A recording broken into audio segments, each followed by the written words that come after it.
and welcome to another edition of the Tech Guy off the radio. I am your host, Pete the Tech Guy. Have fedora, etc. Will travel.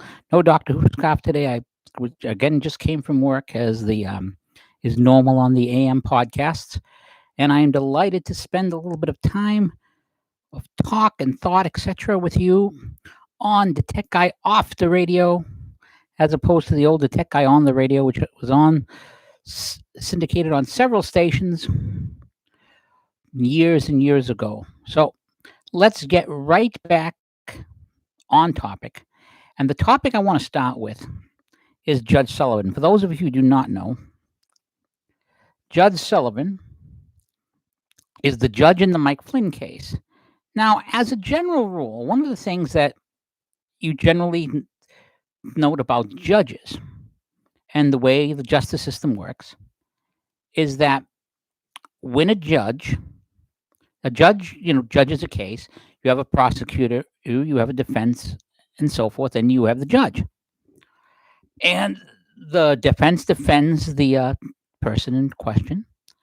The prosecutor prosecutes the person in question, and the judge makes rulings. Now, as a general rule, the judge does not prosecute the case. I mean, if the prosecutor decides, we don't have a case here, and we move to dismiss the case.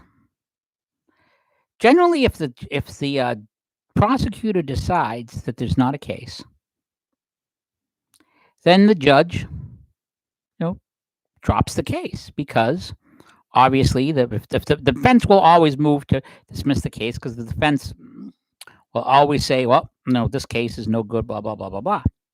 And that's not unusual. But as a general rule, if the prosecution says, we don't really have a case here, we're going to drop it.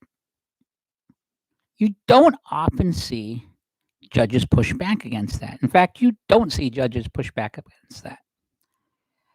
And it's getting very, very interesting. And I want to turn to Red State to recap this. Red State has a very good article, which I'm going to throw into the chat right now. And it goes over the details here, because it's so extraordinary. It's so odd.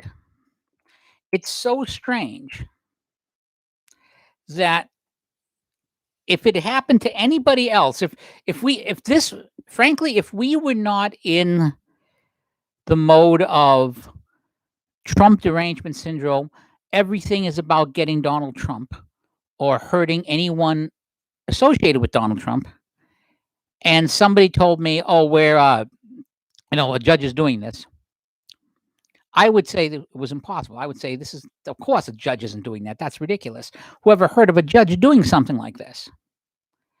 But we've reached a point in the Trump derangement syndrome that the weird, the impossible, the astounding, that is becoming normal. And let us remind you, and I can't help but think of a scene from the movie The Untouchables. And I'm going to bring that up at the end of this piece from Red State. And I want to read you this piece from Red State. This is, again, from redstate.com. And the author of the piece, I can't read the name. These glasses are not strong enough. Let me see if I can. It's Shipwreck Crew is the name of it's promoted from the from comments, I would assume, giving the name. But anyways, here's this article. Just when you thought the General Flynn case couldn't get any weirder, here's what happens. Let's briefly recap the madness. The FBI conducts a counterintelligence investigation of General Flynn to determine if he's a Russian agent, and finds after almost 5 months that there is no, quote, no derogatory information, unquote, on him. James Comey says he wants agents to interview General Flynn about phone calls with the Russian ambassador. Not regular special agents, though. He sends a supervisor and a deputy assistant director. James Comey says that even though General Flynn wasn't truthful with agents, he did not think General Flynn would face any criminal charges. James Comey gets fired by President Trump, and Rod Rosenstein names Robert Mueller as special counsel. The special counsel's office decides that General Flynn will face criminal charges. The special counsel's office threatens to prosecute General Flynn's son if General Flynn refuses to plead guilty to lying to FBI agents. General Flynn, on the advice of attorneys who never saw the government's evidence or the FBI report of General Flynn's statement, which normally in any kind of prosecution, the defense gets everything. That's the rules. On advice of those attorneys, pleads guilty in order to save his son. General Flynn appears for sentencing, expecting and prepared to be sentenced to probation as agreed, only to have a grandstanding Judge Sullivan accuse him of treasonous behavior before admitting he doesn't know the elements of the crime of treason. So he then accuses Flynn of having sold out his country by serving as a paid consultant for Turkey, a NATO ally, while at the same time being paid as national security advisor. Only that was not factually correct, since Flynn canceled his business contract with Turkey before accepting the position of NSA. General Flynn takes Judge Sullivan up on his pointed offer to postpone his sentencing to a future date when his cooperation with the SCO would be complete. Only he next has a serious disagreement with the SCO about what testimony he could truthfully offer at the trial of former business partner. It was not the testimony the SCO wanted from him. The subject of that testimony was to involve paperwork filed with the government, which was prepared by the same law firm that represented him in the criminal case and recommended that he plead guilty without having seen the evidence against him and convincing him to waive in writing any claim or right he might have had to see the evidence. That's a tad odd. The disagreement with the SCO led to the SCO reversing itself on the record of a case and taking the position that General Flynn was a criminal co-conspirator, after previously taking the position in the same case that he was not a criminal co-conspirator, all for the purpose of trying to get statements into evidence allegedly made by Flynn without having to call him as a witness because they knew his testimony would hurt their case. General Flynn then demands production of the evidence favorable to him that is required under Judge Sullivan's standing order in all criminal cases, only to have the SCO, by the way, the Special Counsel Office, insist that there is no such evidence to produce, that General Flynn has waived his rights to any such evidence, and that if it did exist, and then producing a significant volume of evidence while claiming it wasn't within the scope of Sullivan's standing order, but they were providing it anyways. Judge Sullivan then denies pretty much every claim made by General Flynn for evidence in which he claimed to be entitled, exercising non-production in some instances with, quote, stuff gets lost all the time excuse, unquote excuse. A judge actually saying that. We're not going to give you the evidence you're entitled. Stuff gets lost all the time.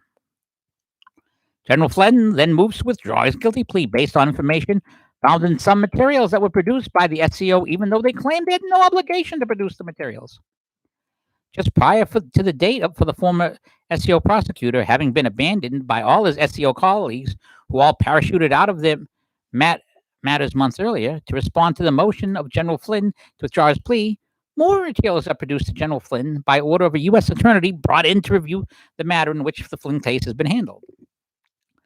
Not too long after this late production of materials favorable to General Flynn, the same U.S. attorney recommended to Attorney General Barr that the case be dismissed because the original interview of General Flynn may have taken place at a time when the FBI had no bona fide investigation of General Flynn open, which would have justified the decision to interview him, making his answers not material to any pending matter and therefore not covered by Section 1001 under which General Flynn had been charged. Thereafter, the Department of Justice files a motion to dismiss the case, in which General Flynn's counsel concurred and consented. Judge Sullivan, rather than dismiss the case, instead enters an order authorizing the filing of amicus curiae briefs and appoints an amicus curiae counsel to file an opposition to the motion filed by the DOJ, naming a retired judge who had just published an op-ed piece in the Washington Post attacking the motion filed by the DOJ and suggesting that Judge Sullivan appoint a friend of the court to oppose the DOJ motion. General Flynn's counsel files a petition for writ of mandamus with the Court of Appeals for the D.C. Circuit, asking the court to mandate that Judge Sullivan dismiss the case based on the controlling circuit precedent, an exercise that almost never produces a writ such as sought by the defendant. Giving a one-finger salute to the filing of the petition, Judge Sullivan enters an order setting a briefing schedule for the filing of opposition and reply briefs to the issues before the court as set forth in the DOJ motion to dismiss, setting a hearing date nearly 2 months away. The next morning, the Circuit Court of Appeals orders the district judge to personally respond to the petition of writ of mandamus and address the issue of whether he has any discretion on the question of granting the motion to dismiss the case, giving him only 10 days to do so, which includes a 3-day federal holiday weekend.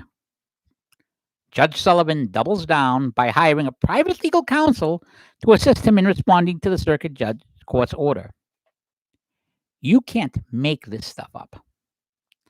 Judge Sullivan has hired the very experienced and very well-known Washington, D.C. defense attorney Beth Wilkinson to, quote, represent him in connection with the Circuit Court order, although it remains an open question whether a Circuit Court will accept or hear anything from her on Judge Sullivan's behalf.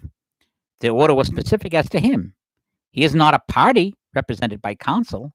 If Judge Sullivan is not capable of answering a question about the application of a rule of criminal procedure, the appeals court might want to take up the question of Judge Sullivan's fitness to serve as a district court judge, since understanding and applying the rules of procedure is kind of a basic job requirement for the position. Wilkinson is a go-to attorney for high-profile cases in the D.C. area. She represented multiple individuals connected to the Hillary Clinton email investigation. She also served as a federal prosecutor and was on the trial team for the case against the Oklahoma City bomber Timothy McVeigh. She was one of 2 government attorneys to give a closing argument in the penalty phase of the trial, successfully persuading the jury to recommend the death penalty for McVeigh. She has been a partner at 2 very high-profile law firms, and in between, she was executive vice president and general counsel for Fannie Mae. Prior to Judge Sullivan, her most recent high-profile representation was advising Supreme Court nominee Brett Kavanaugh on how to respond to allegations of sexual misconduct leveled against him as part of the confirmation process. So what is it that Judge Sullivan hopes to accomplish by hiring attorney Wilkinson? My theory, and again, this is the article, this isn't my theory, is that the course was urged upon him by supporters who recognized that, if left to his own devices, Judge Sullivan was quite capable of responding to the Circuit Court order with a caustic, derisive, and thereby self-defeating screed challenging the DOJ motion. In a well-known poker parlance, I think judge supporters fear these close to going on tilt. Among the relief requested in the petition filed by General Flynn's counsel is that the matter be reassigned to another district court judge, setting forth the litany of hostile comments made by Judge Sullivan in writing and in open court about General Flynn and counsel. As, quote, on-tilt response by Judge Sullivan to the Circuit Court order would probably be all that would be necessary for the Circuit Court to issue a writ of mandate directing the presiding judge of the district court to reassign the Flynn case to another district court judge for all further proceedings. This would be a simple and easy solution for the Circuit Court. It would save it from having to take a position on the merits of the Rule 48A motion or Judge Sullivan's threat to pursue a contempt citation against Flynn. It would also be a huge personal humiliation for Judge Sullivan and could end his career. Placing Beth Wilkinson, well known and respected by all the Circuit Court judges, between Judge Sullivan and the 3-panel Court of Appeals seems to be an effort to ensure that Judge Sullivan's response is measured and non-antagonistic, even though he's likely steaming that the Circuit Court has embarrassed him publicly by issuing the order the way he did. It's very possible she may counsel him to respond with a concession that the Circuit Court authority dictates that dismissal is appropriate. His only interest is conducting an inquiry is to confirm that there are no ulterior motives at work which are being hidden from the court. He should probably abandon the amicus briefs and the appointment of Judge Gleason, since both are unprecedented and clearly played a role in the circuit's responding as it has. I expect that the response will be signed by Judge Sullivan alone. If I were Bill Wilkinson, I would tell him, quote, why risk the spectacle of the circuit rejecting something signed by me? His reputation is one of ensuring that, quote, cooler heads prevail. With a week to prepare his response, I think she'll be successful in making that happen. Then again, it is Judge Sullivan. Now, that's a nice little piece, but I think it misses something. And here's what I think it misses. And I am reminded of the movie The Untouchables from the 80s, Kevin Costner and so forth. Or early 90s maybe. And as I recall, They were bringing up Capone for tax evasion in the movie, and Capone seems very happy. And they find a piece of paper with a list of jurors and dollar signs on it, as in, this is how much we bribed each juror. Because the DA can't understand why Capone looks so confident. And they go, and Costner goes to the, they go before the judge in closed session. He says, "This isn't evidence. This is a piece of paper. I'm not going to drop the case over or declare a mistrial over that." So Costner asks for a couple of minutes alone with the judge. You don't see what Costner says. It just comes back to the judge, and he's got his hand over his head. Now, remember, they have the book, Capone's book, of all of his coded entries of who he paid off and such. And the judge ends up calling forward the foreman, the officer in charge. And he says, "They're starting a divorce proceeding next door, right? I want you to take that jury and bring it in here, and take the jury we have and bring it to the divorce case. I want you to swap the juries." And Capone's people go nuts. And the prosecutor says to him, "What did you say to him?" And he said, "I told him his name was in the book of people who were paid off." And he said, "His name isn't in the book." Didn't matter. The evidence wasn't there. But that doesn't matter. The judge makes the change.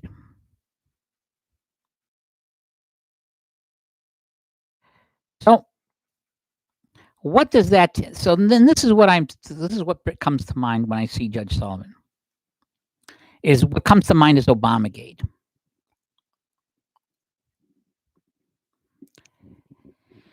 Basically, you had, and I talked about this last time, that we have a corrupt Chicago Pole who brought Chicago style stuff into DC and used the federal government to attack its enemies.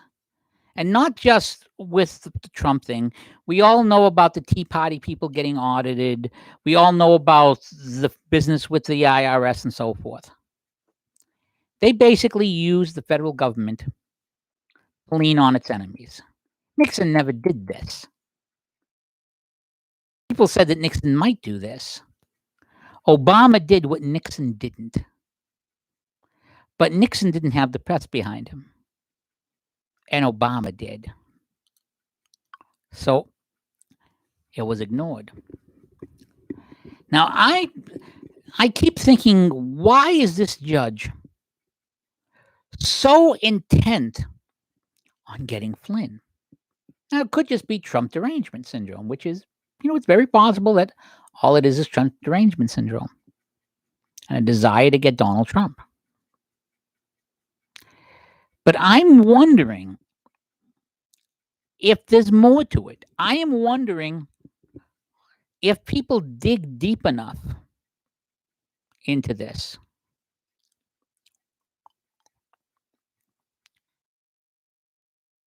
then I'm telling you, I suspect that they're going to find Judge Sullivan's name someplace. I just, that's my gut.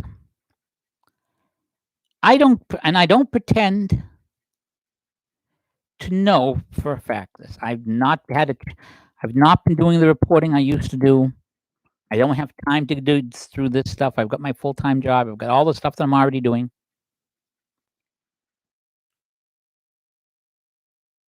I don't have time for it. But the bottom line is this. when people do something, especially when people do something out of the ordinary that brings attention to themselves, there's a reason for it. Now, this judge has been a judge for a while. He's on a circuit. He's on a circuit court. He's pretty big. He's not a low hanging fruit. He's not just some odd fellow. He's someone significant. And his rulings have significance. So if a guy like that is willing to buck all precedent in a desperate move to keep this guy Flynn on the dock, that tells me that this is really, really, I think there's something there.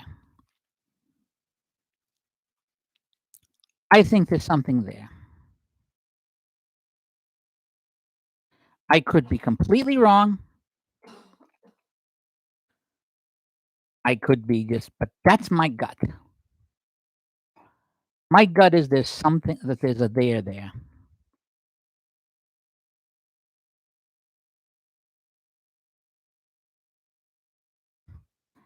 I think that there's something really, really bad. And he's going to go all in to try and keep it down. Because if the Justice Department investigates it further, what will they find? What will they find? I don't know. I think it's going to be very interesting to find out. If the judge is smart, he drops this. He decides, I'm not going to put myself out there.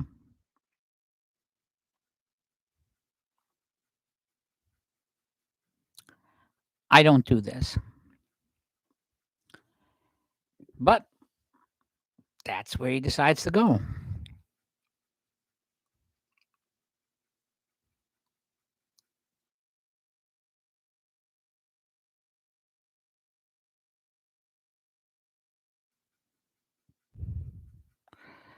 Well, that's my opinion. And I think time will determine whether or not that opinion has any meat to it. Now let's go to topic 2. Now, China right now is in the midst of a crackdown in Hong Kong. The rest of the world is distracted by other things, not in a position to jump in. China's being calm. I mean, commie's got a commie. Communists are going to act like communists. But I got to tell you, there's something else I want to talk about concerning communism.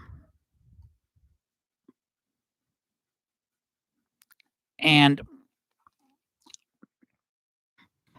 I got to tell you, think about the Cold War for a second. And I want to talk about Russia, and you've got to know a little bit of history here. One of the things that caused Russia to collapse was Star Wars. And for those of you who don't know, Reagan was talking about making a space-based missile defense system. Now, the technology wasn't there. The technology wasn't near there. In fact, at the time, I was working at Raytheon. We had the Patriot missile and so forth, but we weren't anywhere near there. I can't say much more. I had secret clearance at the time. But the Soviets, and this is from the stuff that came out afterwards, perhaps the fall of the Soviet Union, they decided they could not spend the money the U.S. could. When the Reagan economy was booming, it was all kinds of money. Soviets didn't have money. They just didn't have it. They were buying wheat from us, for God's sakes. So in the end, they just couldn't keep up with us financially. And bombs are expensive. Bombs and high technology is expensive. And over time, especially in the computer age, as you know, technology gets obsolete fast. The computers of the 80s, your cell phone has more computing power than the computers of the 80s that were running weapons. Well, let's say you want to win a Cold War with the United States, and you don't want to spend $500 million on a weapon system. What do you do? How do you do it? Especially if it's going to be over time. Well, you invest that $500 million in something else. Now, what could you invest in the U.S.? What could you invest in that could defeat the U.S. with that kind of money that you would normally spend on a weapon system? You invest in people. You invest in colleges. You invest in activists. You spend the money not on a weapon system that may or may not manage and may not work and that you can't really test. You buy people. People are cheap. And lo and behold, now we're finding more and more people, professors in schools, being outed. You have all these colleges who took a ton of money for these Confucius centers. And all of a sudden, lo and behold, you've got all this pro-China stuff coming out and stuff that's hitting America. And this is really something. We've found person after person after person who is now being prosecuted for taking big money from China and not reporting it, or for working for the Chinese Communist government and not working for it. And remember, if you buy a professor, you can buy a professor very cheap. And if you buy a professor and that professor teaches a class of 30 students, let's say a professor teaches 100 students in a semester, how many people will you convert that you don't have to pay? Well, if you buy a group of activists, a lot of activist groups are basically a fax machine and a mailbox, and maybe 7 or 8 people, plus people they hire. I mean, I remember when Andrew Breitbart would go to places and you'd find out that the activists who were all marching, a lot of them were hired. There were people who didn't know that. There were people like Spanish people who did not know what their signs said in English, or actors who were hired to make flash mobs. That was a bit of a thing a few years ago that they were writing about. But people are cheap. You can buy people like that cheap. And remember, it's all how you crop a photo. And we've seen, you'll see for years, we've seen on the news, oh, these people are activists, these people are this protest, that protest. But the shots always make the crowds look bigger than they are, except for the March for Life, which until Donald Trump came around, always got ignored. Trump doesn't let them ignore it. And this is really the thing.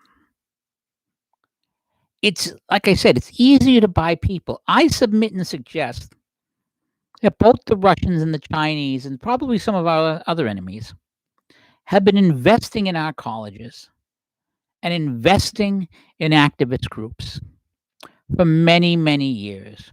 I mean, think about it. One of the things, and there's a great line that has been said over and over again. If someone really wanted to help the Russians, if Trump was really a Russian agent, Russia's big thing is oil. They make the most money on oil. You would retard the production of oil. You would push alternative energies that cost a whole lot of money. You would you would stop fracking, decrease U.S. oil production. You would force businesses to roll back so that they can't compete with China. You would do all of these things. And how many activists push for this stuff? Who do you think funds these people? Someone's paying for all of this.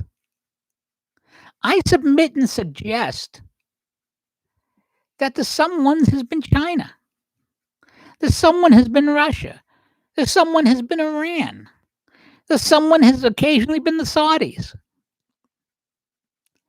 This is what our enemies spend their money on. Because it's cheaper than spending $500 million on a ship. For the think about it.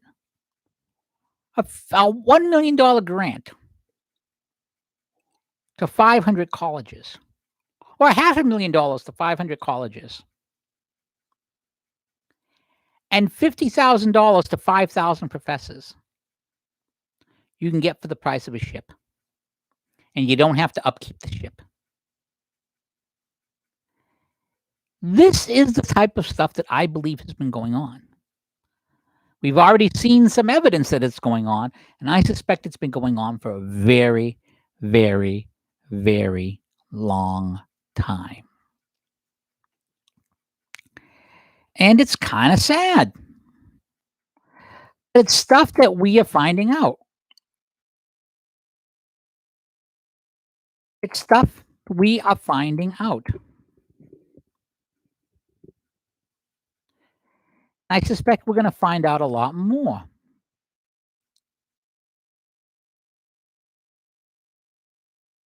But I'm going to tell you.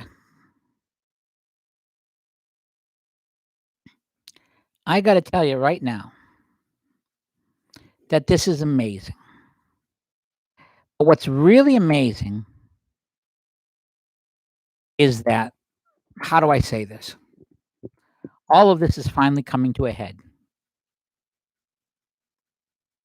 All of this is coming to a head. And the more this comes to a head, the more we're going to find out. And the more we find out, the better the chance that this is going to stop. The only worry I have about this is China has the largest army in the world. And it's got a bunch of incels because of the one-child policy, a lot of men, not enough women. And when you have the largest army in the world, and you cannot buy enough opposition to stop America, that's when you might decide to use that army while it's still there. That's a risk. But unless they can swim the Pacific, I mean, they could hit Taiwan. They could hit Korea. But unless they can swim really good, ain't going to be able to use that billion-man army here, or million man, or however many they have. They have 1 billion people. They probably have hundreds of millions of troops. I'd have to look up the exact number. But we have to stop kidding ourselves that all this stuff is happening in a vacuum, because it's not. And the more we discover,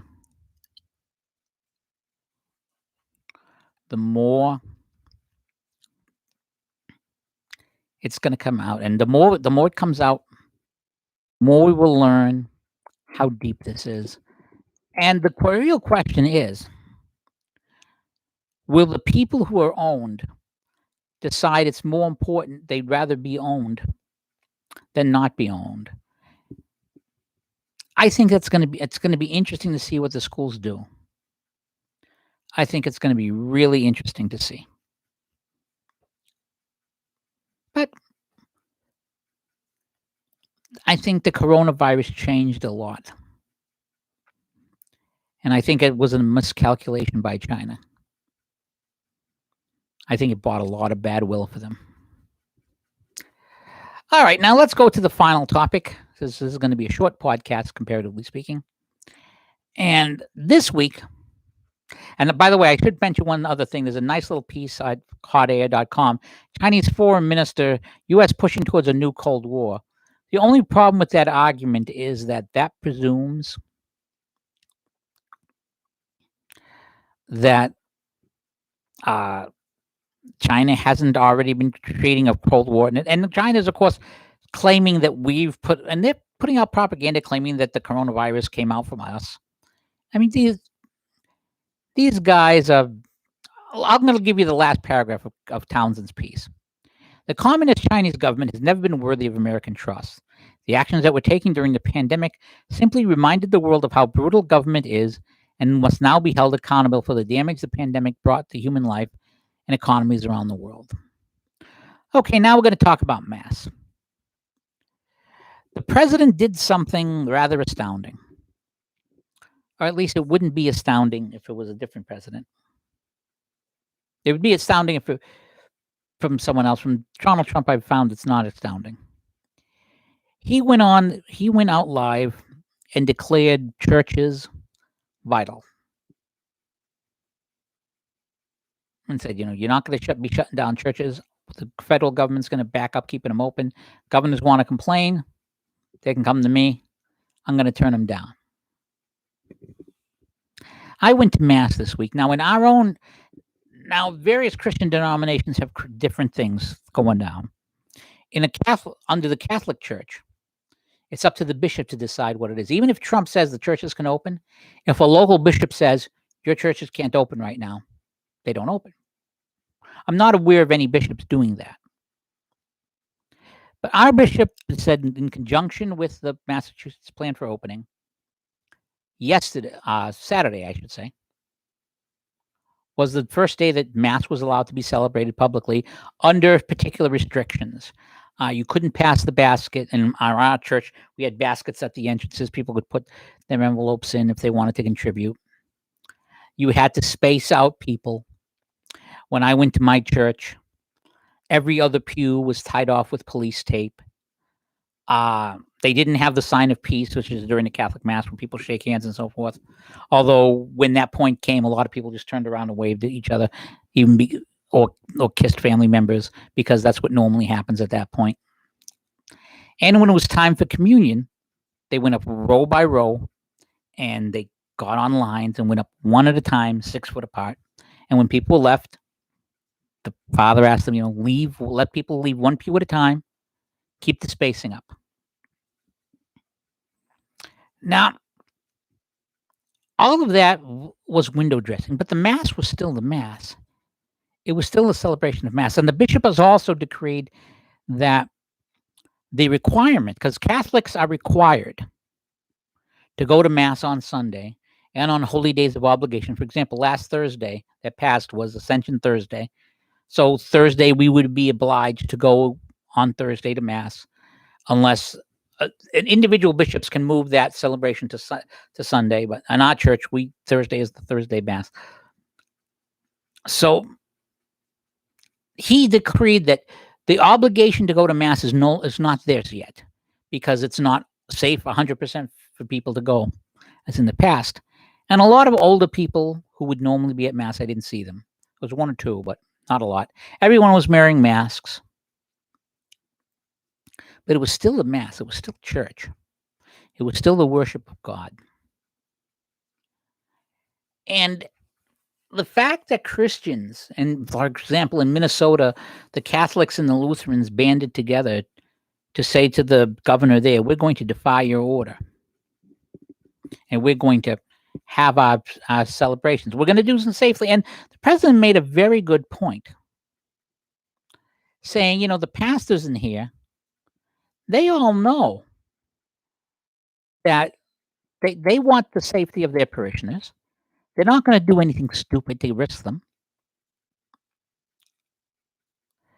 Now, in California, they're fighting back. The Ninth Circuit, a federal circuit, upheld the ban on church gatherings, claiming that it's a suicide pact. Go to church. However, it's not a suicide pact to go to Walmart, apparently. Because they're claiming, here's what the court says. We're dealing with a highly contagious and often fatal disease for which there's presently no known cure. In the word of Justice Robert Jackson, if a court does not temper its doctrine and logic with a little practical wisdom, it will convert the Constitutional Bill of Rights into a suicide pact. 2 judges said that the church appealing the order, South Bay United Pentecost Church in Chula Vista, wasn't likely to succeed on appeal, and further argued that the quote, constitutional standards would normally govern out a free exercise claim should not be applied because of the coronavirus pandemic. Now, there was a dissenting judge who's saying that the governor's lockdown treated the same people in two different ways when they worked and when they worshiped.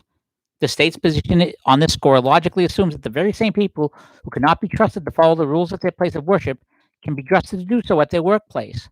The state cannot assume the worst when people go to worship, but assume the best when people go to work or go about the rest of their daily lives in permitted social settings.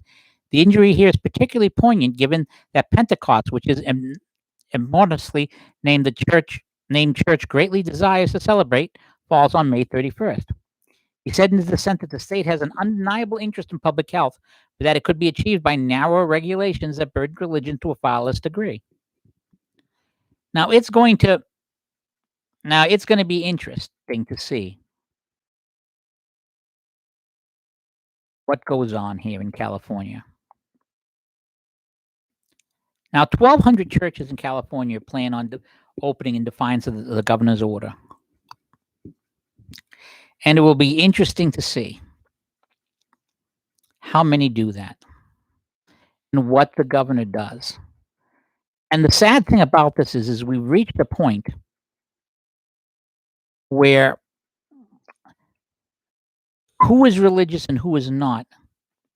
I mean, if a person's religious, actually goes to church, odds are that they're Republican. If a person does not, odds are they're Democrat. The fact that we have that cultural divide is pretty sad, but is inevitable. And given what I just talked about, Chinese communist money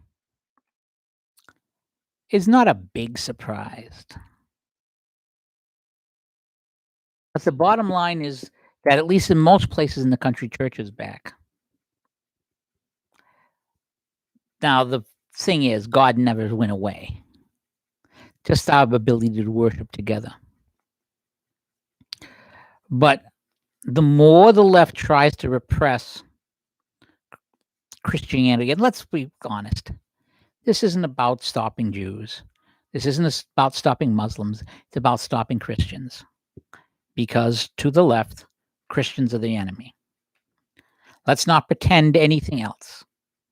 Let's not insult our intelligence by pretending it's anything else. It's not a coincidence that most places where this is going on are places controlled by Democrats. They consider the church the enemy. And so thus they're going to repress it. I'm hopeful that we're going to see that this is going to be the start of good things coming. Let's hope that that's the case. Well, that's all the time I have this morning. I hope you have a fine Memorial Day and a fine week. We will be back Friday morning at 9:30 for DaTechGuy Off the Radio, DaTechGuy's Morning Court. We'll have several things to talk about. I haven't decided what they're going to be yet, but we'll see. If you liked what you saw and heard, please consider giving the video an up arrow or subscribing on the YouTube site. I'm still a couple hundred subscribers away from being able to monetize the channel. Or if you really like it, consider hitting the tip jar, because all of this is so that we can make an extra $180 a month or so on the tip jar. We already made our goal this month. We're very pleased about it. So you want to kick in a couple of bucks, it'll get us a head start on next month. But until Friday morning, thank you again for spending some time with us, whether you spent it live or whether you watch it later. But for now, the Tech Guy's Midnight Court, the Tech Guy Off the Radio, is now adjourned. Have a good one.